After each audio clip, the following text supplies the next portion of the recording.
Muy, pero muy buenos días. Primicias y secretos del tío Marce en YouTube, en todas las transmisiones radiales que levantan nuestra señal. Aquí, lo que significa una entrevista exclusiva con José Arnaldo Ruiz Aragón, Pitín Aragón, senador de la provincia de Corrientes. Algo que nos debíamos desde hace tiempo, a través de la 103.7 ya teníamos algunas entrevistas. Y bueno, vamos a marcar un tiempo y un espacio en cuanto a que usted siempre nos ha dado la oportunidad de conocer su pensamiento y el pensamiento del Partido Justicialista también. Senador, muy, pero muy buenos días. Muy buenos días para usted y para todos los televidentes. Un hombre joven, usted en enero cumplió 37 años. 37, sí. 37 años y ha significado algo muy importante para la provincia de Corrientes y lo significa ahora en un montón de encuadres que lo vamos a ir descifrando. Pero ante esta situación que estamos viviendo, ante este momento político que estamos viviendo, senador, queríamos saber su pensamiento a nivel nacional. Vamos a hacer una escala. Comencemos con el nivel nacional y el momento dramático que vivimos. Bueno, por supuesto que nosotros, todo lo que está pasando se dio en el marco de un proceso democrático, no de unas elecciones, donde la gran mayoría de la gente en segunda vuelta optó por Javier Milei.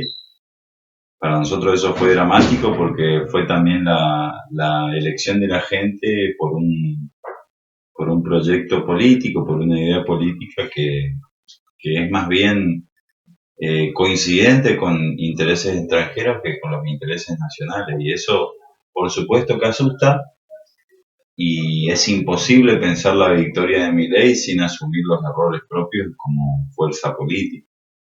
Nosotros entendemos que cuando el peronismo se aleja de sus ideales, de sus propuestas y de aquellas cosas que son reales en cuanto a la vida cotidiana, es decir, de poder resolver la vida cotidiana de la gente, es cuando empieza a dejar de tener apoyo. El peronismo es el plato de fideo con tuco los domingos con la vieja.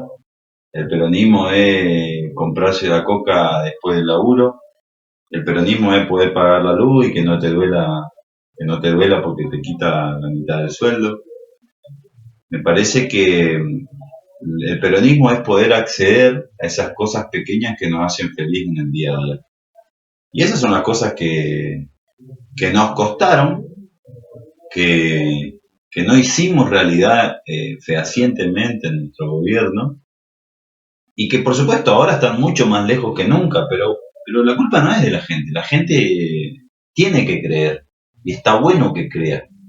Lo que sería óptimo es que crean el peronismo, y eso fue lo que se empezó a romper a partir de una génesis también que tiene el peronismo, es que cada vez que la Argentina la pasa mal, llega el peronismo al gobierno en cualquiera de sus representaciones y resuelve esas pequeñas cosas. No sucedió en nuestro gobierno, estuvimos atravesados por un montón de discusiones, especialmente aquella que tenía que ver con el Fondo Monetario Internacional, que nosotros habíamos advertido a nuestro bloque que votara en contra, y de hecho tuvimos una diferencia encabezada por Máximo Kirchner. Y eso fue todo lo que fue pasando. Hoy, actualmente, más allá de este proceso histórico que te conté y del análisis del diagnóstico, nos encontramos con un presidente fuera de sí, sin respetar los protocolos, muy alejado de la realidad, que es una realidad dura en la capital federal. Imagínense en el Paso de la Patria, en San Cosme, en Ramada Paso, donde hay personas que tienen un ingreso de 60, 70 mil pesos al mes, y son 2 días para poder andar bien, y son 28 changueando y viendo cómo viven el día a día. Y después, por supuesto, la arca del Estado, ¿no? Un gobierno provincial que cada vez recibe menos dinero. Vemos cómo está ya Misiones, cómo está ya Mendoza, y Corrientes seguramente va a estar rodeado, inundado de protestas durante los próximos meses, ¿no? Hoy es delicada la situación.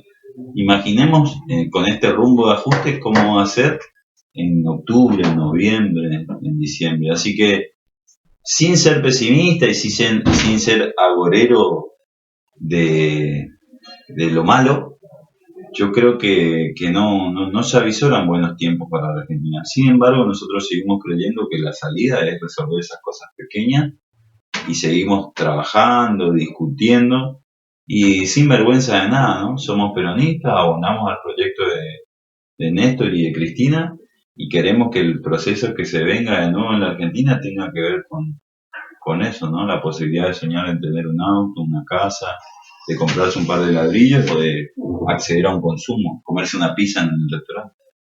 El 17 de noviembre, ¿usted cree que es un paso importante en cuanto a cargos partidarios? ¿Existe la posibilidad de lo que significa internas, elecciones, o entiende que se comprimen los tiempos como para poder desarrollar esas funciones?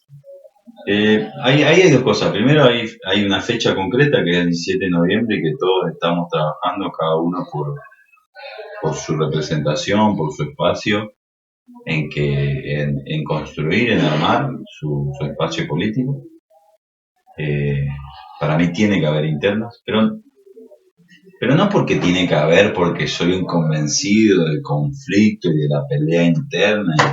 No, yo no creo en eso, pero sí creo que el peronismo hace un montón de tiempo atraviesa discusiones de fondo. Y esas discusiones de fondo son las que te mencionaba recién. Nosotros tuvimos, por ejemplo, cuando fue la propuesta de acuerdo con el fondo que eleva Guzmán al Congreso de Diputados, un grupo de diputados que votó a favor, cuando para nosotros era un acuerdo totalmente nocivo. Previamente había sucedido lo mismo con la gestión de Mauricio Macri, cuando volvimos al fondo, y hubo también un grupo de diputados filo o peronistas que acompañaron eso, que decían que había que darles herramientas al gobierno. En Corrientes particularmente hubo un sector importante que hizo un documento diciendo que apoyaba la negociación y el acuerdo con el fondo que había hecho Guzmán. Y nosotros estábamos en la antípoda de ese pensamiento. Cuando hablamos de nosotros, para explicar, todos lo conocen, pero de cualquier manera, es una línea correspondiente a la cámpora, ¿correcto? Sí, nosotros no solo somos de la cámpora, digo, Mario D'Angelo no es de la cámpora específicamente orgánico, pero sí un compañero kirchnerista, y así hay un montón en toda la provincia, no es solamente la cámpora lo que pensamos así. Sería muy reduccionista decir solamente la cámpora, son aquellos que abonan a la idea de Cristina, de Máximo. Pero volviendo al tema, digo, ahí hubo una diferencia. Para nosotros, volver al fondo era la pérdida de independencia económica y de soberanía política, en consecuencia de justicia social. Eso se aleja de la doctrina del justicialismo. Pero hay algunos compañeros que son bastante flexibles con esos principios. Y para nosotros no hay flexibilidad. Uno deja de ser peronista cuando deja de lado alguno de esos principios. Entonces, esas son las discusiones que se tiene que dar el justicialismo correntino. Si queremos más bien un justicialismo apegado a la doctrina, con capacidad y vocación de poder y defendiendo la Argentina, y también Corrientes, porque esto le repercute a Corrientes, viste, más o menos vamos viendo en función del poder que tenemos, del acuerdo político que tenemos, de las ganas que tenemos, de si nos toca algo en ese acuerdo o no. Chicos, esas son las discusiones doctrinarias que tenemos en el fondo. Yo quiero recuperar el peronismo como siempre, con un gen revolucionario, creo en la amplitud, nos escuchamos con muchos partidos, con muchos espacios políticos, creo en la vocación de poder del peronismo, pero también creo en los pilares, en los tres pilares fundamentales del peronismo, y eso es lo que queremos pelear. Por ahí hay expresiones que te dicen, che, tenemos que tener un candidato más bien conservador, o tenemos que hablar con las otras fuerzas políticas. Bueno, sí, todo, pero nosotros lo que no tenemos que negociar son las ideas del justicialismo, y tenemos que poner eso en valor con los justicialistas. Los justicialistas tienen que votar contrastando el peronismo que de verdad se apega a su doctrina y que la lleva a cabo estando con la gente, caminando, construyendo y ocupándose de lo verdaderamente importante que es ese plato de guiso, ese ladrillo, ese poder acceder al consumo, ese poder pagar la luz. O nos dedicamos al kiosco chiquitito que algunos plantean, que es solamente un acuerdo de cúpula. Yo quiero que haya una interna que defina eso, hacia dónde va el peronismo correntino. Hacia un peronismo revolucionario, un peronismo acartonado que declama peronismo, pero en la realidad es otra cosa.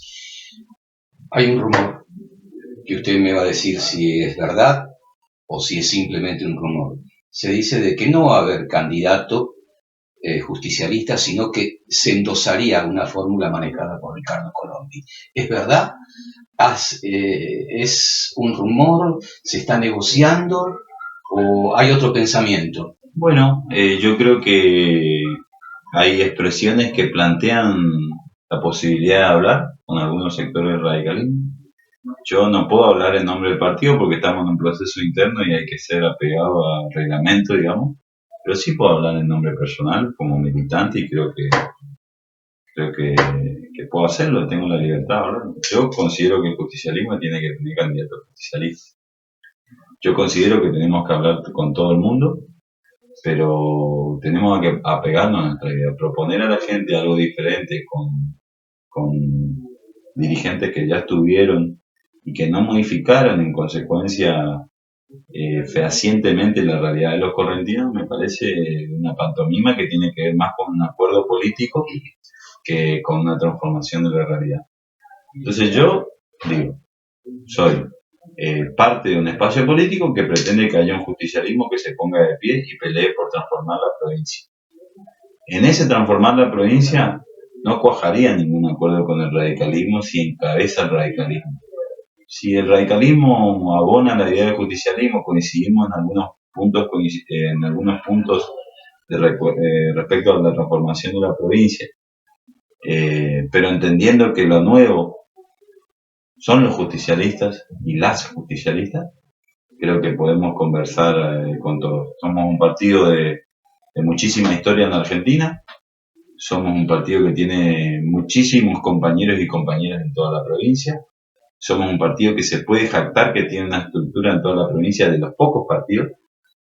Entonces, hay que esperar el proceso interno y eso también decide el afiliado del 17 de noviembre. Si quiere un justicialismo que se ponga de pie, que avance con una propuesta propia y de transformación de la realidad, o un justicialismo que acuerde un pedacito con alguien para decir que todavía existe y alejarse de la necesidad de la gente, que es una realidad diferente.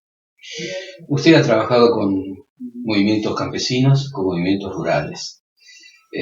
¿Cómo ve? ¿Sigue teniendo contacto? ¿Usted siempre recorre la provincia? Mirá, es dura la realidad del campesino en Corrientes. Desde un tiempo para atrás, no solo hay que ser transparente y hay que ser sincero en esto y hay que hacer la autocrítica. También en nuestro gobierno, sobre todo en los últimos meses, hubo mucha desatención por parte del gobierno, sobre todo en los pequeños y medianos productores. Y en este gobierno mucho más, ¿no?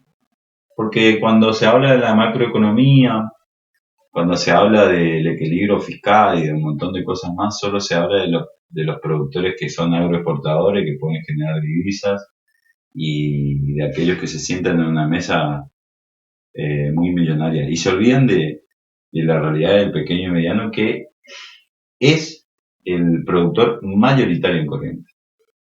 Y hay una ausencia de políticas públicas en relación al acompañamiento de ellos. Entonces hoy vos tenés un productor que desiste de la producción porque es mucho más rentable hacer otra cosa. Entonces vos hoy tenés un productor que se siente ofuscado o que se siente frustrado porque la situación no cambia, porque los precios en la agroquímica de los fertilizantes, de las semillas son voraces y además que no le rinde al final de la cosecha. Y en todo ese proceso, desde el inicio hasta el final, no hay una sola política hoy de Javier Milei que acompañe a los pequeños y medianos productores. Y esa es una realidad para los correntinos. La economía de impacto local, la pequeñita, se da y se mueve en gran parte de la localidad de Corrientes por esos pequeños y medianos productores.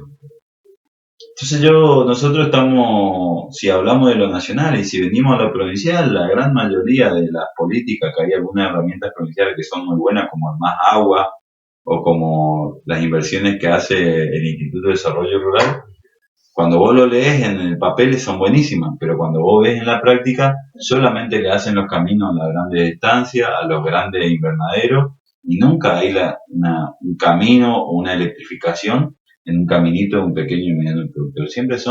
Siempre son políticas que se desarrollan en un ámbito, un círculo rojo, y las familias de pequeños y medianos productores, que es nuestra familia, que son los correntinos y correntinas, que es nuestra esencia, que son nuestros Poriajú, están muy abandonados. Entonces, ¿Sigue teniendo contacto usted con ellos? sigo conversando con ellos, seguimos tratando, seguimos buscando la forma de darle una mano y vamos a seguir haciéndolo porque además nosotros creemos que parte de la matriz productiva de Corrientes y parte de la discusión de la provincia de Corrientes es esa. Nosotros no podemos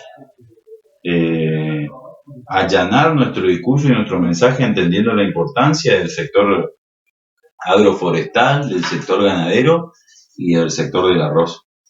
Pero no podemos olvidarnos de los pequeños y medianos productores de nuestra provincia. Tenemos que seguir buscando la forma de acompañarlos y además es la expresión más alta y más linda de la soberanía alimentaria. Ese tomate, esa lechuga, esa mandioca, esa batata que comés los fines de semana en un asadito, que es un lujo, hoy en día, viene de esas manos.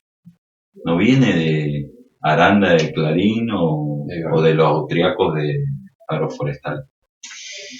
Su trabajo, su paso en el Ministerio de Derechos Humanos de la Nación, ¿le marca alguna relación, alguna observación, algo que ve que está avasallado en la provincia de Corrientes en este momento? ¿O está equilibrado? No, mirá, en cuanto a derechos humanos hay varios aspectos. Primero hay un discurso dominante desde el Estado de negación de toda la política de derechos humanos que tuvieron que ver con la desaparición forzada de personas en la dictadura, y vos ves que cada vez más gente se anima a expresar su odio o a querer convalidar actos de terrorismo de Estado. Y tratando de validar la teoría de los dos demonios, de que era una guerra, y no fue una guerra, era el Estado contra un pensamiento político. Después, saliendo de la fase de la discusión de los 70 y de la dictadura y de nuestros derechos humanos hasta hoy en día, sí también ves un avasallamiento en los derechos humanos cuando ves una policía muchas veces poco formada en derechos humanos. Esto hay movimientos que lo expresan, ¿no? Tener gorra no es un delito, es decir, hay muchas detenciones que tienen que ver con el aspecto de los chicos en la calle y no tiene que ver con un delito en sí mismo, digamos. Entonces, vos ves que hay una policía tendenciosa o al que tiene una motito se le para, pero al que tiene una BMW no. Entonces vos empezás a ver que hay una conducta que tiende a castigar al más vulnerable.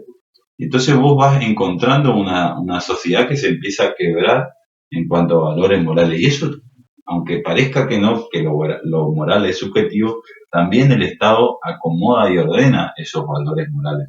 Entonces, ahí sí me parece que no te puedo decir que se quiebran los derechos humanos, pero que sí se empiezan a vulnerar.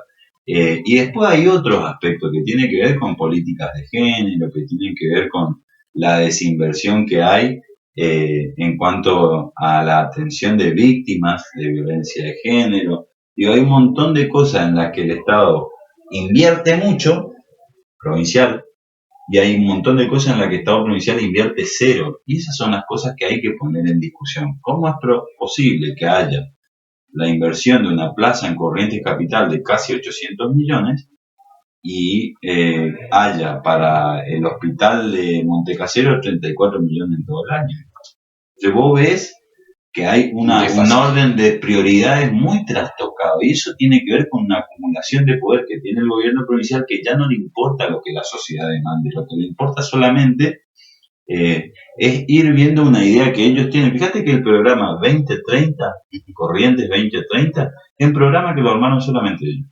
No fue convocada la oposición, no fueron convocados los pequeños y medianos productores, no fueron convocados, no sé, los periodistas, no fueron convocados un montón de gente. Armaron ellos. Y esto dicen, este es el programa para Corrientes, con la certeza de que ellos van a gobernar no sé cuántos años más, pero cuando vos mirás es un programa que solamente invierte en las prioridades que ellos tienen.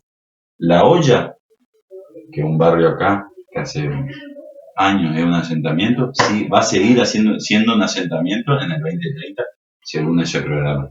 Los pequeños y medianos productores en el 2030 van a seguir siendo pequeños y medianos productores. Es decir, no se va a transformar nada en la realidad. Lo único que se va a mantener es un status quo de crecimiento rentabilístico y financiero de 10 familias de Corrientes, grandes empresarios, que yo no tengo nada en contra de ellos. Me parece bien que ganen. Ahora, sí quiero transformar la provincia de Corrientes. Y creo que hay algunas cosas que hay que tomar el toro por las astas.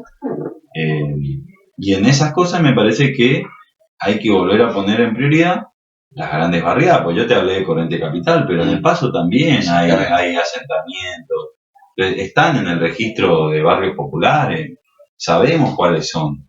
Y es una realidad que tenemos que discutirla, porque ahí no hay cloaca, muchas casitas no tienen baño, muchas casitas no tienen electrificación, no tienen núcleos húmedos. Es decir, es una realidad que tenemos que afrontar. Y no estamos hablando de el 5% de la población, estamos hablando de que la población de Corrientes supera ampliamente ese número que viven en esas condiciones. Y hay que tomarlo, hay que discutirlo, hay que encontrar una propuesta para transformar esa realidad. Su paso con Alicia Kirchner, su trabajo en desarrollo social, le dio una característica, una visión diferente en aquel momento. Sí, porque nosotros en ese Ministerio de Desarrollo Social lo que se trataba era de resolver los problemas. No había posibilidad de esconderlos como hoy pasa. Hoy pasa que se eliminan los programas sociales y que hasta incluso es discutible, quiero empleo genuino. Sí, yo también quiero empleo genuino, pero hoy no existe ese empleo genuino porque el sector privado, al que todos lo ponen en una especie de semidios, lo va a crear, no lo crea. Entonces tenemos que tener elementos de contingencia, porque la pobreza no la podés esconder debajo de la alfombra. La pobreza existe y cuando vos no implementás políticas públicas, después ves familias enteras durmiendo en la calle, familias enteras agarrando un terrenito para hacerse una choza. Eso existe. Entonces, en ese Ministerio de Desarrollo Social había la posibilidad y la libertad de pensar y de emplear políticas, y había recursos, que es lo más importante. La gente tiene que saber que el Estado, al cual todos abonamos, está para eso, está primero para percibir impuestos que recauda, y esos impuestos tienen que volver a la sociedad. Y tienen que volver en forma de políticas públicas que resuelvan los problemas de la comunidad. Ese Ministerio de Desarrollo Social tenía esa libertad de aplicar, de discutir, de debatir políticas que resuelvan los problemas de la gente. Y te digo la indigencia como uno de los temas entre tantos otros que había. Y eso, por supuesto, no es solo el ministerio, esa es la característica del peronismo, esa es la característica del justicialismo, y nosotros siempre hemos pensado que de los temas hay que ocuparse y que los trabajadores y las clases populares hay que ocuparse. La Argentina es un país de todos, digamos, un país donde vivimos todos, y no solo viven los ricos, y no solo el sector privado es el que va a levantar la patria. El Estado también funciona como articulador de eso, y yo creo que el peronismo es el que mejor entiende la articulación entre el privado y lo público. Nosotros siempre hemos dicho, ¿no? Ni comunismo ni capitalismo. Tercera posición, justicialismo, que es la convergencia de ambas expresiones. Para ir cerrando un poquitito, cuénteme Paso de la Patria, cómo lo ve el compañero Mario D'Angelo, otros compañeros que también están, cómo usted enfoca, qué posibilidades ve al peronismo, ¿se podrá diseñar un consenso o se va a manejar con una lista única? Mirá, el peronismo, un Paso de la Patria, después de haber perdido las elecciones con el entonces intendente Borón, había caído en un profundo desorden que nos había vuelto poco competitivos. Pero no poco competitivos en los números, sino poco competitivos en la organización, porque incluso uno previamente, antes de ir a una elección, tiene que organizarse, ni siquiera existía esa organización. Nosotros lo que creemos que Mario D'Angelo ha sido el articulador de un esquema del peronismo, donde hoy el peronismo puede volver a ser serio en Paso de la Patria, y a partir de eso puede disputar con una propuesta de cara a la sociedad de Paso de la Patria que le interese al electorado. Esa propuesta viene desde el peronismo, pero puede estar influenciada o puede estar trabajada por diferentes sectores. Pero siempre decimos lo mismo. Para nosotros el justicialismo, el peronismo, es el punto de partida para empezar a discutir cómo organizamos la sociedad. Con esto con estos principios. Y yo creo que ningún dirigente de la provincia puede negar la importancia que tuvo el equipo de trabajo de Mario mismo y de la voluntad, porque hay algo que no se tiene que negociar, ¿no? La voluntad de trabajo de trabajar por su comunidad. Y si hay algo que Mario ha expresado siempre, es eso. Entonces nosotros acompañamos a Mario y al margen de las decisiones que tome Mario, ¿no? No es que si yo le acompaño, vos me acompañás, no, esa clase de acuerdo no. Nosotros el acuerdo es con la gente, si Mario está con la gente del Paso, que son correntinos y correntinas, y trabaja para ellos, nosotros estamos obligados a acompañarlo porque lo que queremos es transformar la realidad, no repartirnos los cargos entre nosotros porque pensamos, no, estamos lejos de eso. A Mario lo que le pedimos siempre es que trabaje por su comunidad y ha hecho un montón de cosas. Yo me permito soñar con que si él es intendente va a poder hacer muchas otras cosas por su comunidad. Para no abusar de su tiempo, la última pregunta. ¿Candidato a gobernador o candidato a presidente del Partido Justicialista? A mí me parece que una cosa no excluye la otra. Yo hoy estoy trabajando para ser presidente del Partido Justicialista y hasta noviembre vamos a estar en esa empresa, en esa tarea. Y después, posteriormente a eso, nosotros entraremos en una discusión electoral y yo no descarto nada porque no soy yo el que pone el candidato. Me parece que es la coyuntura, la sociedad, me parece que los compañeros pueden discutir. Yo no me excluyo ni me incluyo en ninguna discusión. Hoy, además de eso, hay una situación muy compleja que tenemos que tomarla ya, que es la realidad del país. Y he dicho siempre mi idea, mis ganas de ser candidato a gobernador. Hay otros compañeros que lo han manifestado y lo discutiremos en el momento oportuno, lo definirá el Congreso, el partido y por supuesto la sociedad. Yo no me bajo ni me subo a ningún lugar. Lo que hago hoy es trabajar para que Corrientes sea un mejor lugar donde vivir. Claro, preciso, 37 años, un recorrido que usted podrá analizar en la entrevista. Y bueno, creo que con esta esperanza, con estos jóvenes, podremos recuperar y superar la situación difícil que está viviendo en este momento en nuestro país. Le agradezco profundamente. No, gracias a usted por visitarme y ojalá nos encontremos pronto. Muchísimas gracias.